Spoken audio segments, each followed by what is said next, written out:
Welcome back, heretics, and boy oh boy, do I have a headline for you. Yep, going to need a beer. Broke men are hurting American women's marriage prospects. You know, I'm well aware that oftentimes news articles give a catchy headline to get clicks. It's no secret to me, right? But something that oftentimes blows my mind is that when people point this out, that money is such a huge determining factor in who women choose, it's called misogyny. And so, whenever I looked at this article, I was waiting for that shoe to drop. When is somebody going to say, "Gosh, that's kind of misogynist. That's horrible." Nobody cares about money. People are looking for love. So, let's delve into this. I'd like to read it, see what these people have to say. There's a devastating shortage of men who have their act together. Yeah, it's men's fault. According to a new study that may not be so surprising to all the single ladies out there. Research now suggests that the reason for recent years' decline in the marriage rate could have something to do with the lack of economically attractive male spouses who can bring home the bacon, according to the newspaper published Wednesday in the Journal of Family and Marriage. Economically attractive. That's a new one. That sounds like a positive spin on the term gold digger. Most American women hope to marry, but current shortages of marriageable men, men with a stable job and good income, make this increasingly difficult, says lead author Daniel Lichter. Lichter, I don't know, in the press release. Lichter adds that unless your dream man is an Uber driver, the dearth of would-be grooms is prominent in the current gig economy of unstable, low-paying service jobs. Well, we're all just out there trying to make a buck. Everybody's trying to make some money. Why is it that the guy has to be the one to bring home the bacon? Here's what you do. Crazy idea. Follow me here. The two people looking to get into a relationship both bring the bacon in. Why is it so important that the person you're after makes more money than you do?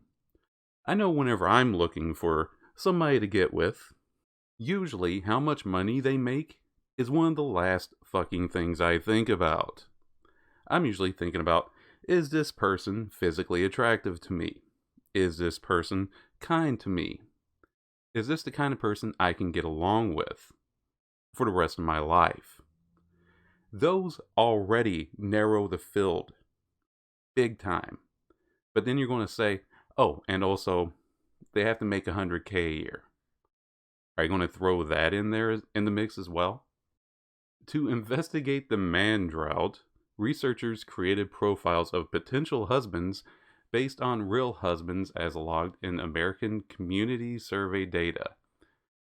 They then compared those hypothetical spouses with actual unmarried men. Okay, that's an unfair comparison. A married man has a lot more weight on his shoulders. Not only does he have to make enough to take care of himself, he's got his spouse to take care of and possibly children. There's mounting pressure for that man to make a lot of money. A single man, really, as long as he's making enough money to pay for himself and his habits, he's rich. And that's how he can get by working Uber jobs, for driving for Lyft, for doing Dine Dash or whatever the hell else can get you a little bit of money on the fly. They found that a woman's made-up hubby makes 58% more money than the current lineup of eligible bachelors. Well, you make the money then. This study reveals large deficits in the supply of potential male spouses, the study concludes. Many young men today have little to bring to the marriage bargain, except for exactly what the other person's bringing. Why is it that if they don't make more money, then they're not bringing something? I don't understand this mentality. Especially as young women's education levels on average now exceed their male suitors, Lichter says.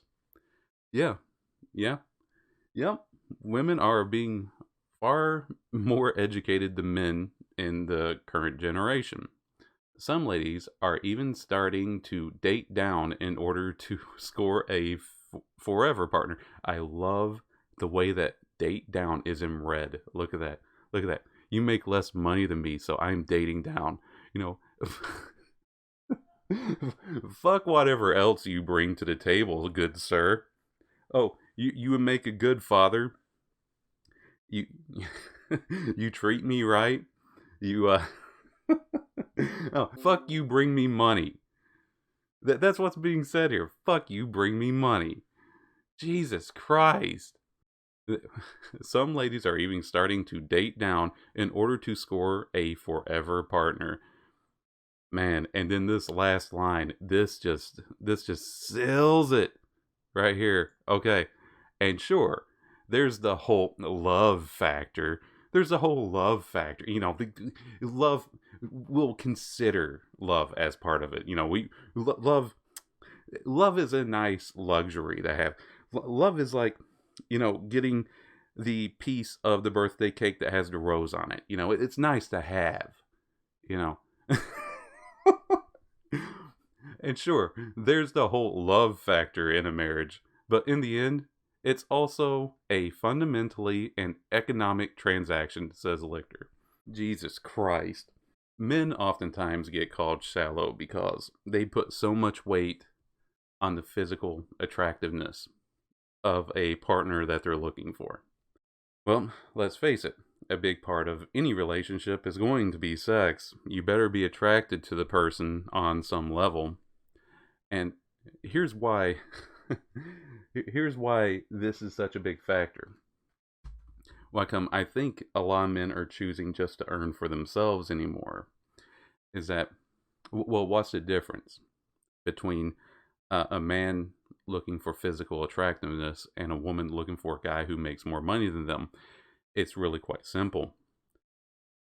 When a man divorces a woman, he doesn't get to take her tits with him. Any of you out there who like this or appreciated this, feel free to give a like, subscribe, and follow me over my Twitch where I play games and talk about stupid shit like this all the time. You're welcome to come over there, hang out with me, I'll chat with you. But anyway, thank you again for listening, and remember, I might be the prince, but you rule. Good night.